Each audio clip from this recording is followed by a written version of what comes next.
auquel vous pouvez toujours participer via les réseaux sociaux. C'est le grand chamboulement dans le monde énergétique. Henri de Proglio, chez EDF, a été remplacé par le PDG de Thales, Jean-Bernard Lévy. Luc Courcel, patron d'Areva, démissionne pour des raisons de santé. Gérard Mestralet, PDG de GDF Suez, passe la main. Et Christophe Demargerie, PDG de Total, vous le savez, est décédé dans un accident d'avion. De nouveaux dirigeants vont arriver dans ce secteur où la France excelle. Quels sont les défis qui les attendent alors que la loi de transition énergétique vient d'être votée? Quel modèle pour demain? Eh bien, on en parle avec nos invités, avec vous, Myriam Maestroni. Bonsoir. Vous êtes présidente d'Économie d'énergie, qui est une société qui a pour objectif de réduire l'économie d'énergie dans le secteur privé et dans le secteur public. Et vous êtes par ailleurs ancienne directrice générale de Primagaz France. Avec nous sur le plateau également Ronan Dantec, bonsoir. Vous êtes sénateur Europe Écologie Les Verts de Loire-Atlantique, vice-président de la Commission de développement durable au Sénat et conseiller municipal de Nantes. Alors Ronan Dantec, première question, est-ce que ces départs vont selon vous fragiliser le secteur énergétique français ? Je crois que le secteur énergétique français était en mutation au-delà des départs et évidemment du décès tout à fait tragique de Christophe Demargerie. Le secteur français de l'énergie ne pouvait plus continuer comme il était organisé depuis les années 70. Le nucléaire français est en crise sévère, puisque finalement nous avions mis tous nos moyens dans le nucléaire, et le nucléaire aujourd'hui dans le monde ça ne se vend plus. Nous étions assez absents des grandes filières des énergies renouvelables qui sont l'investissement massif dans le monde aujourd'hui en termes énergétiques. Nous avions passé à côté des enjeux d'efficacité énergétique. Donc il était temps que la France rattrape son retard. Et donc je crois qu'effectivement avec la loi sur la transition énergétique, les 2 ans de débat qui ont précédé la loi, la France va essayer effectivement de s'engager dans une transition qui était absolument nécessaire et vitale pour son économie. Myriam Maestroni, est-ce que vous pensez que cette transition managériale va fragiliser ce secteur? Parce que Ronan Dantec dit que c'est un secteur qui est très fragilisé, mais c'est quand même un secteur où il y a quand même une excellence quand même française. Le domaine du nucléaire, ça se vend, ça. Ça se vend où ? Parce qu'à part 2 EPR en Angleterre, ça fait bien longtemps qu'on ne vend plus. Ce qui se vend aujourd'hui, c'est des éoliennes, c'est du photovoltaïque. Il y a énormément de projets dans le monde. C'est des capacités extrêmement importantes. Et nous, on a un EPR. Alors, on a réussi à en vendre 2 aux Anglais, mais à plus de 100 € le mégawatt, c'est-à-dire beaucoup plus cher que le photovoltaïque ou l'éolien. Nous étions en grande difficulté. Et je crois que si cette loi arrive, c'est pas uniquement pour faire plaisir aux écologistes. C'est parce que je pense qu'il y avait un diagnostic partagé sur le fait que nous n'étions plus présents sur les grands secteurs émergents énergétiques mondiaux qui sont d'abord le renouvelable.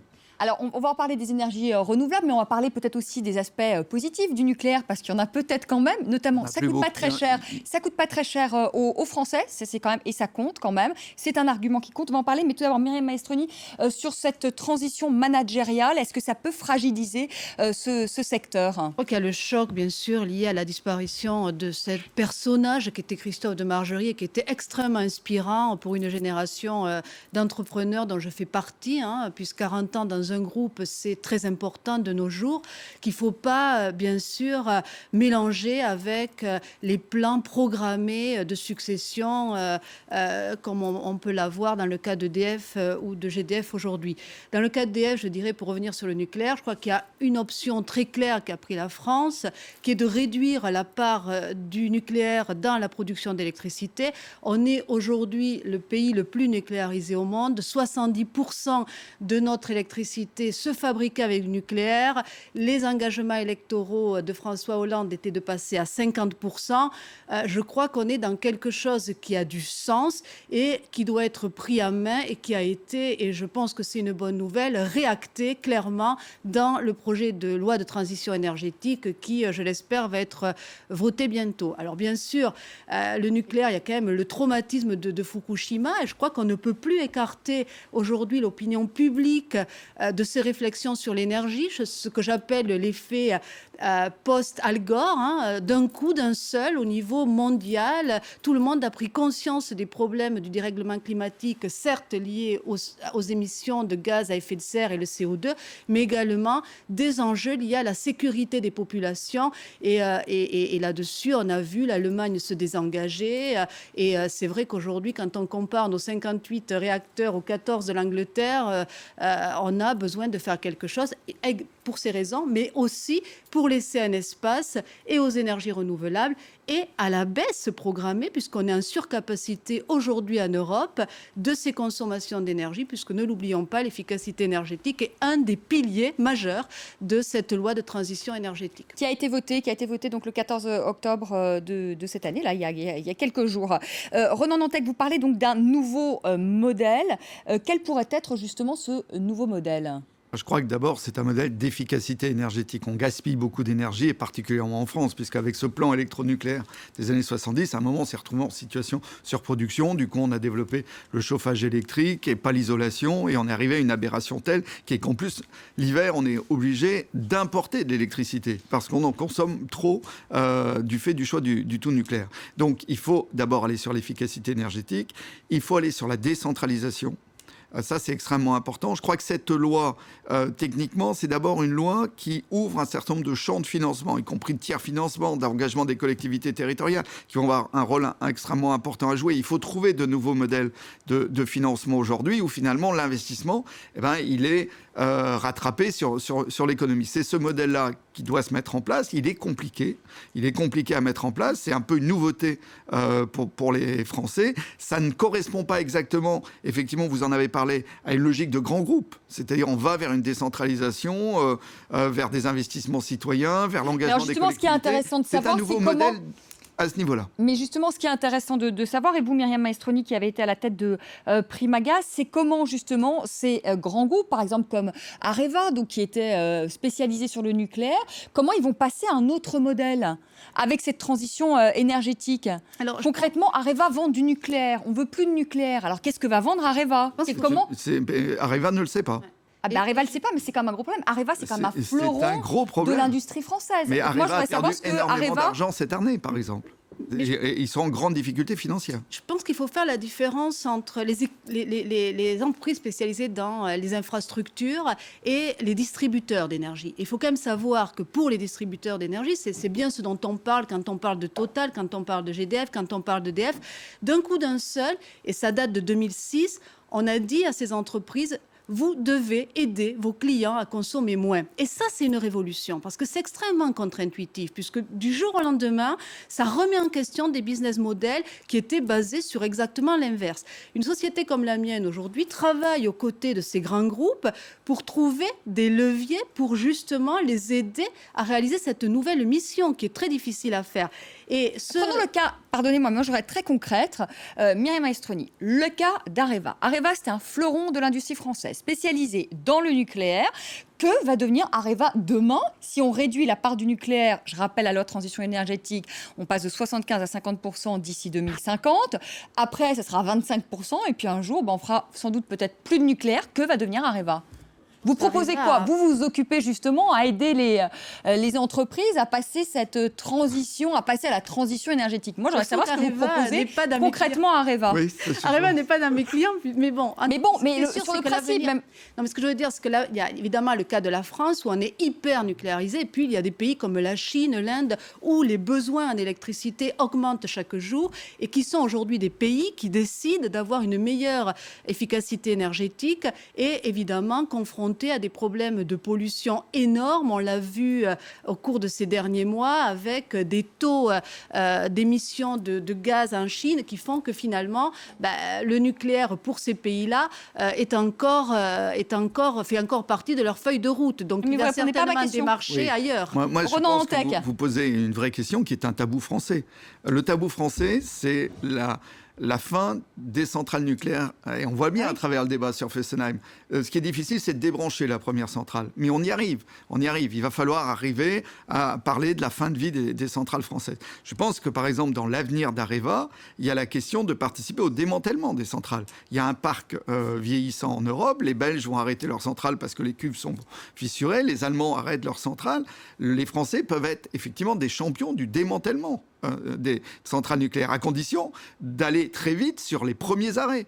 Le temps qu'on perd sur Fessenheim, c'est autant de temps perdu sur des marchés pris par d'autres pays qui vont démanteler en fait leur parc nucléaire. Plus on retarde notre savoir-faire sur le démantèlement, plus on s'éloigne de ce qui est le principal marché du nucléaire aujourd'hui. Moi, je pense que, et on l'a vu dans la loi sur la transition énergétique, pour ces géants, entre guillemets, parce que c'est vraiment des géants au pied d'argile, c'est très difficile de changer.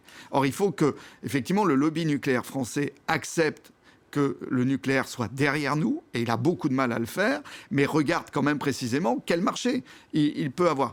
Ça vaut aussi pour Total. Voilà, Total. Prenons le cas de Total aussi. Est-ce que Christophe de Margerie, d'abord, était attaché à la transition énergétique ou c'était pas vraiment sa préoccupation? Écoutez, c'était ambigu. C'est toujours difficile de parler de quelqu'un qui vient de mourir dans un accident tout à fait tragique. Mais Total a fait le choix du photovoltaïque, a acheté de grandes entreprises photovoltaïques, notamment américaines. Mais Total, sous Christophe de Margerie, a totalement raté l'éolien offshore, alors qu'il y avait un savoir-faire pétrolier dans le offshore qui aurait pu être certainement transféré vers l'éolien. Alors, d'autres en France... Vous nous expliquez pardonnez-moi, mais pour que ce soit bien clair pour nos téléspectateurs, l'éolien offshore, c'est quoi? L'éolien offshore, c'est des éoliennes en mer. Pour en avoir discuté avec Christophe de Margerie, il n'y croyait pas.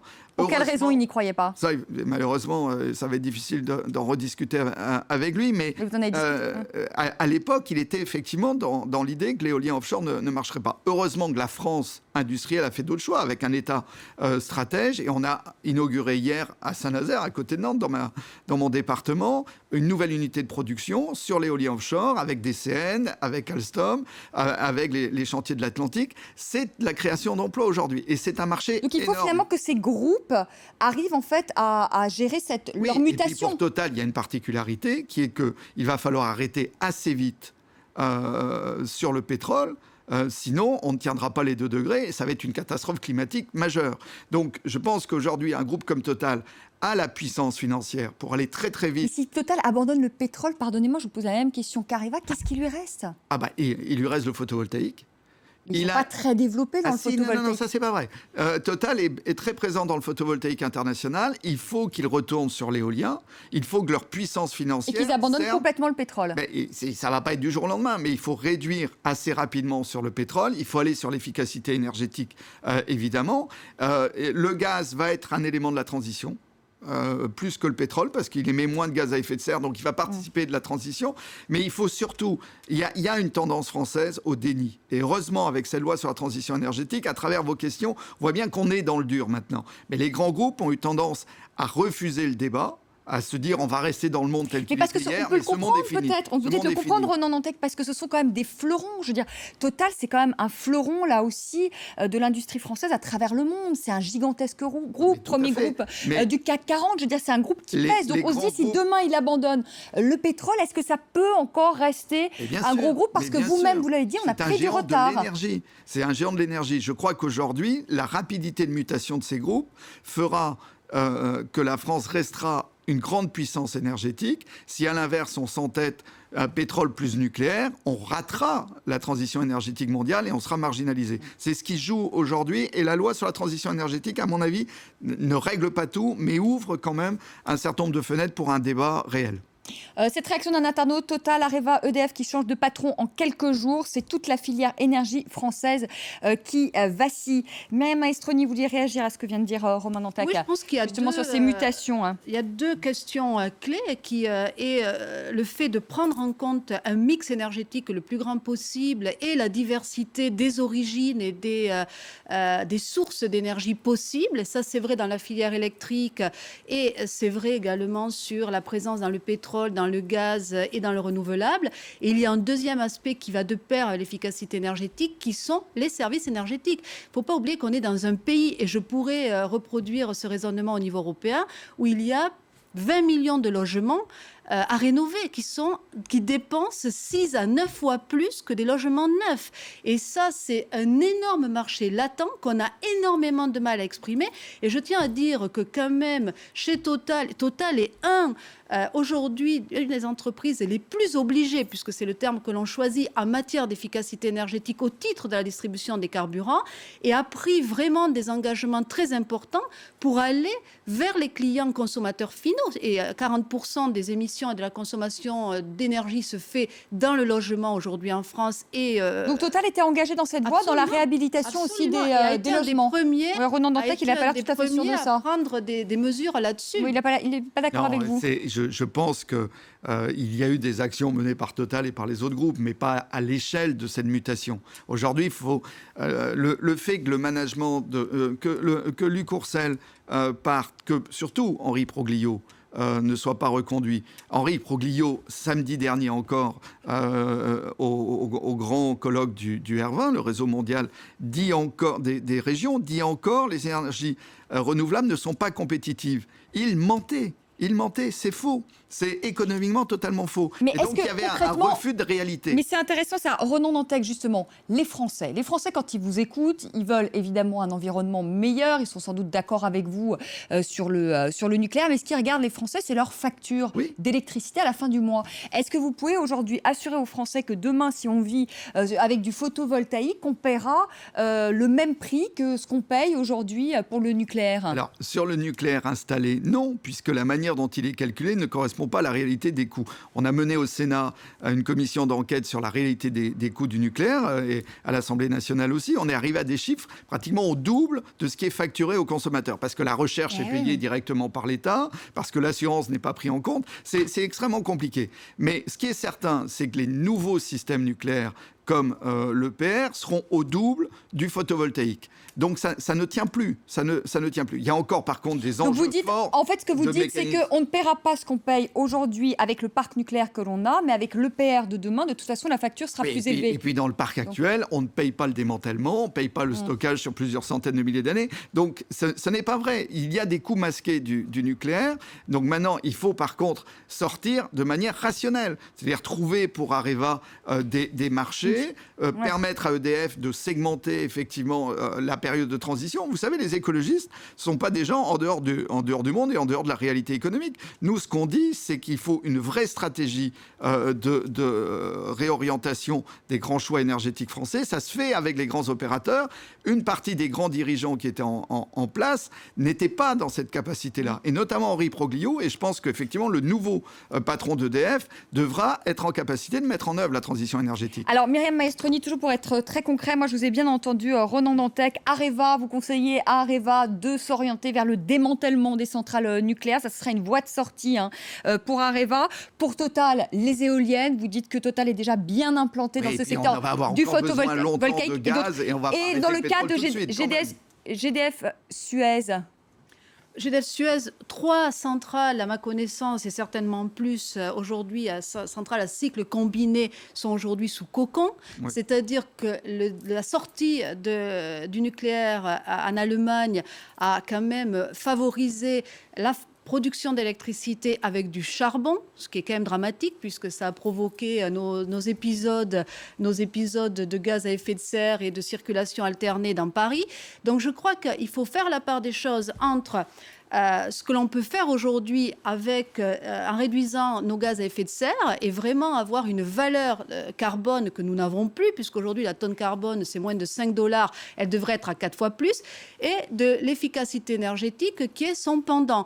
Donc un groupe aujourd'hui comme GDF sur le gaz naturel, et a raison, dit mais attendez, pourquoi finalement on se retrouve discriminé par rapport au charbon, et la question est posée. Donc ça, ce sont des vrais enjeux, je dirais européens, puisque finalement l'Allemagne a demandé son avis à personne avant de prendre ses décisions, et on a une Europe de l'énergie qui est complètement balkanisée, et j'espère qu'il y aura la possibilité d'avoir une Europe de l'efficacité énergétique, parce que je pense qu'on ne peut plus raisonner à un niveau de pays, mais bien à une échelle européenne, et l'Europe en général dépend complètement aujourd'hui des importations, et d'ailleurs dans son dernier rapport, l'AIE, l'Agence internationale pour l'énergie, insiste sur le fait que l'Europe doit devenir plus économe. C'est ce qui pèse le plus sur notre facture globale. Et quand on voit aujourd'hui le départ, c'est une des dernières décisions de Christophe de Margerie, de l'exploration en gaz de schiste de la Pologne, par exemple, qui était un des sujets, on se dit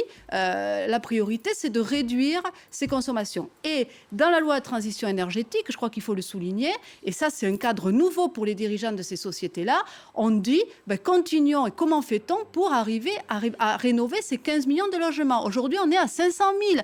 Moi, je dis, il faut Donc ça, c'est tout un marché. Voilà. Moi, je vous ai bien entendu, Areva, pourquoi pas donc le démantèlement des centrales nucléaires, Total, notamment l'éolienne, et puis la rénovation de logements. Voilà les différentes une pistes. logique européenne. Et une logique européenne. Mais ça, c'est pour tous les secteurs. Gérard Mestralet a raison. Le prix du carbone, c'est un enjeu majeur parce qu'il faut sortir du charbon très polluant, passer par le gaz et les cycles combinés qui consomment beaucoup moins et qui émettent moins de CO2. Une coordination. Tant qu'on n'aura pas une organisation européenne, et c'est l'enjeu de la nouvelle Commission et de nos ministres et ça, c'est toujours plus compliqué parce que quels que soient les domaines, la coordination central. européenne, on a bien du mal en tout cas, les 28. Merci à tous les deux d'être venus sur le plateau de France 24 pour débattre de cette transition énergétique. Vous restez avec moi et on accueille tout de suite Karim Yaoui pour un œil sur les médias.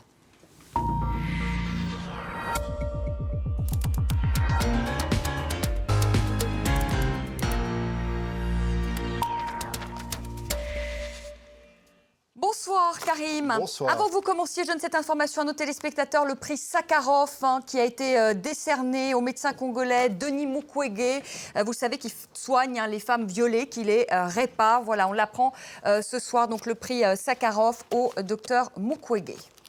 Et on commence avec, évidemment, Karim, avec la disparition donc, de Christophe de Margerie. On en parle sur les réseaux sociaux. On en parle sur les réseaux sociaux et beaucoup de sites d'information évoquent cette actualité, notamment le site Slate qui parle de Christophe de Margerie en quelques mots-clés. Le site internet s'est amusé à rassembler l'ensemble des portraits qui sont sortis aujourd'hui ou qui sont ressortis parce qu'il y en avait déjà pas mal en boîte pour évoquer les mots qui sont utilisés souvent pour parler de cet homme. Moustache, dynastie, négociateur, réel politique. Alors négociateur, c'est le terme qui est peut-être le plus utilisé dans l'ensemble des portraits de Libération, du Monde ou du Nouvel Observateur pour présenter cet homme. Réel politique parce que à certains moments, Total a été montré du doigt pour avoir fait affaire avec des pays pas très recommandables et un certain nombre de dictatures. Le site du Huffington Post, lui, a choisi à peu près la même approche. Christophe de Margerie en 10 anecdotes, parfois des anecdotes qui peuvent prêter à sourire. Il était surnommé Big Moustache, c'était son surnom. C'était le petit-fils de Pierre Taittinger, fondateur de l'Empire du Luxe. Il a été témoin de mariage avec François Hollande. Il était en faveur d'une surtaxation des riches. En tout cas, un certain nombre d'éléments qui dressent le portrait d'un patron un petit peu hors norme. Le site du Monde, lui, a choisi les affaires comme angle. Il n'y a pas que cet article-là, mais en tout cas, c'est largement évoqué sur le site du Monde, puisque depuis très longtemps, il y a des affaires qui ont parfois entaché l'image du groupe Total, la marée noire de l'Erika en 99. Qui dirigeait à l'époque. Non, c'était pas encore lui qui dirigeait. C'est pas encore lui qui dirigeait. Devenu PDG du groupe en 2010. En 2010. Alors, il était déjà dans le groupe en 2001 lors de l'explosion de l'usine AZF, l'affaire pétrole contre nourriture en Irak, ou encore cette autre histoire, les investissements controversés en Birmanie. Alors, il n'était pas forcément à la tête de l'entreprise à l'époque, mais il avait à cœur de redorer l'image de Total. Il a vraiment fait beaucoup d'efforts pour essayer de changer le regard de l'opinion publique sur cette entreprise, justement parce qu'il a eu ses affaires et parce que longtemps Total a considéré qu'il fallait regarder ses chiffres et que de toute façon l'image de cette entreprise particulièrement florissante, on s'en moquait un petit peu. Alors je vais vous parler de sa moustache. Le site du Huffington Post a consacré tout un article sur ce sujet-là, en allant voir des spécialistes de la moustache, alors que cet article d'Arrêt sur Image est beaucoup plus ironique. Notre pote Christophe, Daniel Schneiderman, a écouté un petit peu ce qui se disait en radio et il trouve que ce matin, dans les radios, on était particulièrement sympathique à l'égard de Christophe de Margerie. Les réactions politiques qui, elles aussi, ont été nombreuses, à droite, à gauche, unanimes. Alors c'est vrai, beaucoup de réactions. Manuel Valls qui dit perdre un ami. Réaction politique au-delà de nos frontières avec Vladimir Poutine qui déplore la perte d'un vrai ami de la Russie.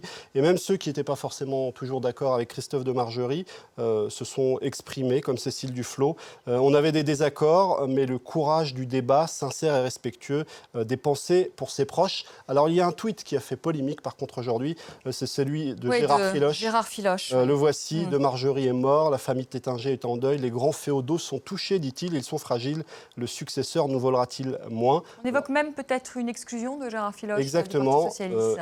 Eduardo Riancipel y a sans doute pensé du côté des socialistes. Patrick Menucci, j'ai demandé au Parti socialiste l'exclusion de nos rangs de Gérard Filoche. Merci beaucoup, merci Karim Yayaoui. On vous retrouve un peu plus tard sur l'antenne de France 24 et demain soir. Demain avec soir, moi. avec plaisir. Merci encore à tous les deux d'avoir participé à ce débat. Merci à vous de nous avoir suivis. Très belle soirée. Je vous retrouve demain soir à partir de 18h. Tout de suite, le journal.